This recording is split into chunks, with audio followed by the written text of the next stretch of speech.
पुस्तक सारांश 0 to 1 Peter थियल। परिचय, ये पुस्तक किस बारे में है? 0 to 1 एक शक्तिशाली पुस्तक है जिसे उद्यमी और निवेशक पीटर थियल ने लिखा है, जो पेपैल के सह संस्थापक और फेसबुक के पहले निवेशकों में से एक है।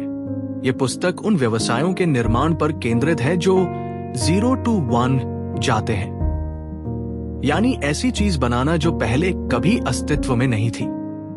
जहां 1 से N तक जाना मौजूदा चीजों की नकल करना है, वही 0 से 1 जाना नवाचार, इनोवेशन, कुछ ऐसा बनाना जो दुनिया में नया हो।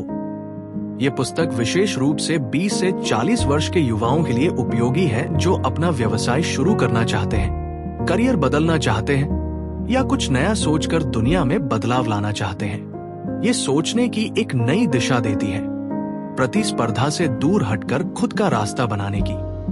अध्याय 1, भविष्य की चुनौती। क्या आप कुछ नया बना रहे हैं या सिर्फ पुरानी चीजों में सुधार? पीटर थियल बताते हैं कि प्रगति 2 प्रकार की होती है, क्षैतिज हॉरिजॉन्टल, यानी मौजूदा चीजों की नकल, और ऊर्ध्वाधर वर्टिकल, यानी बिल्कुल नई चीज का निर्माण।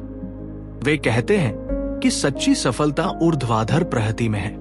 यदि आप एक ऐसे ऑफिस में काम कर रहे हैं जहां सब कुछ रूटीन है, तो सोचिए कि आप वहां कोई नई प्रक्रिया, सेवा या एप्लीकेशन कैसे ला सकते हैं जो सबका काम आसान करे। प्रतिभाशाली सोच दुर्लभ है, लेकिन साहस प्रतिभा से भी अधिक दुर्लभ है। अध्याय 2, 1999 जैसा जश्न। क्या आप पुरानी गलतियों से सीखते हैं या उन्हें दोहराते हैं? यह अध्याय .com बबल पर केंद्रित है। थियल बताते हैं कि कैसे लोग सिर्फ ट्रेंड फॉलो करके असफल हो गए। वो सलाह देते हैं कि आप दिखावे से बचें और असली मूल्य, वैल्यू देने वाला कुछ बनाएं। यदि आप YouTube चैनल शुरू करना चाहते हैं, तो सिर्फ वायरल ट्रेंड न दोहराएं। अपनी विशेषज्ञता और जुनून के अनुसार कंटेंट बनाएं। भीड़ का विरोध करना सबसे विद्रोही काम नहीं है, बल्कि अपने आप सोच पाना है। अध्याय 3, सभी सफल कंपनियां अलग होती हैं। क्या आपकी सेवा या व्यवसाय में कुछ अलग है? थियल कहते हैं कि सभी सफल कंपनियां अपने क्षेत्र में एकाधिकार, मोनोपोली होती हैं।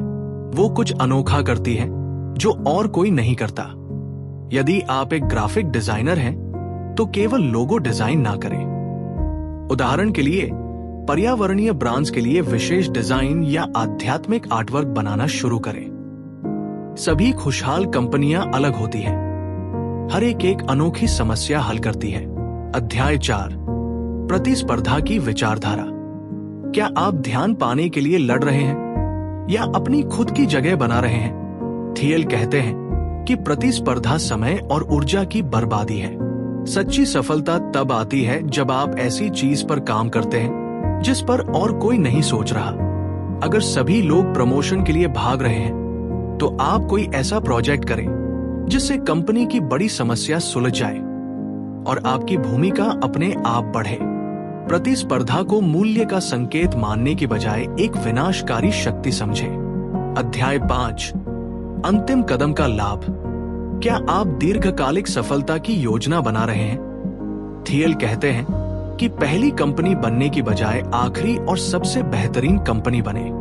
एक मजबूत ब्रांड और ग्राहकों की वफादारी से बाजार में स्थायी स्थिति बनाएं। यदि आप अपना ब्रांड बना रहे हैं, तो फॉलोअर्स की संख्या पर ध्यान देने से पहले गुणवत्ता, ट्रस्ट और वैल्यू पर ध्यान दें। आपको बाकी सबसे पहले अंतिम लक्ष्य को समझना चाहिए।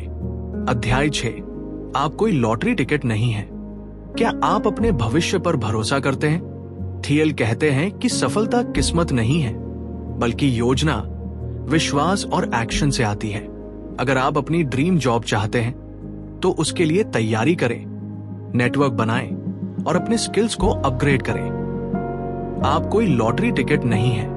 अध्याय 7, पैसा कैसे आएगा। क्या आपके आइडिया से कमाई होगी? सिर्फ अच्छा आइडिया काफी नहीं है, उस आइडिया से कमाई कैसे होगी, इसकी स्पष्ट योजना होनी चाहिए। यदि आप फिटनेस ब्लॉग शुरू करना चाहते हैं, तो सोचिए आप पैसे कैसे कमाएंगे, जैसे कि ई बुक, ट्रेनिंग या एफिलिएट मार्केटिंग। सफल व्यवसाय से सबसे बड़ी सीख यह है कि वह भविष्य में नकद प्रवाह उत्पन्न करता है। अध्याय 8, रहस्य। ऐसी कौन सी सच्चाई है जिसे आप मानते हैं लेकिन दुनिया नहीं? दुनिया में अभी भी कई रहस्य हैं जिनका पता नहीं चला है।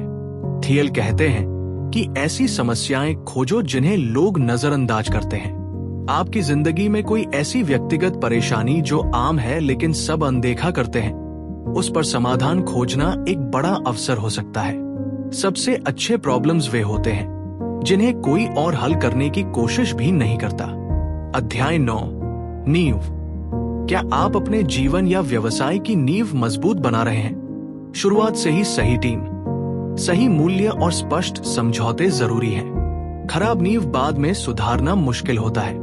यदि आप दोस्तों के साथ कोई स्टार्टअप शुरू कर रहे हैं तो शुरुआत में ही भूमिका, हिस्सेदारी और उद्देश्य साफ कर लें। जो स्टार्टअप शुरुआत में बिगड़ा हो वो बाद में सुधर नहीं सकता। अध्याय 10, टीम संस्कृति। क्या आपकी टीम एक साझा लक्ष्य में विश्वास करती है? एक अच्छी टीम वही होती है जो मिशन में विश्वास करती है और आपसी भरोसे से काम करती है। यदि आप किसी टीम में हैं तो ऐसे लोगों को साथ रखें जो सिर्फ सैलरी के लिए नहीं बल्कि उद्देश्य के लिए काम करें। एक कंपनी उतनी ही बेहतर काम करती है जितना कम सीईओ खुद को भुगतान करता है। अध्याय 11, क्या लोग इसे अपनाएंगे? क्या आपके पास अपने उत्पाद को लोगों तक पहुंचाने की योजना है? थियल कहते हैं कि सिर्फ अच्छा प्रोडक्ट बनाना ही काफी नहीं है, उसे लोगों तक पहुंचाने की भी प्लानिंग होनी चाहिए। आपने कोई शानदार ऐप बनाया है, अब सोशल मीडिया, ब्लॉग और मार्केटिंग से उसे सही लोगों तक पहुंचाना भी जरूरी है। बेहतर बिक्री और वितरण एकाधिकार बना सकता है, भले ही प्रोडक्ट में अंतर ना हो। अध्याय 12, मानव और मशीन। कैसे तकनीक आपकी क्षमताओं को बढ़ा सकती है? थियल का मानना है कि इंसान और मशीन मिलकर काम करें, यही भविष्य है। तकनीक को दुश्मन नहीं, सहयोगी मानो। एआई टूल्स का इस्तेमाल करें, चाहे वह लेखन हो, डिजाइन हो या डेटा एनालिसिस। इससे आपकी उत्पादकता कई गुना बढ़ सकती है। भविष्य की सबसे मूल्यवान कंपनियां वही होंगी जो पूछेंगी, कंप्यूटर इंसानों की कैसे मदद कर सकते हैं?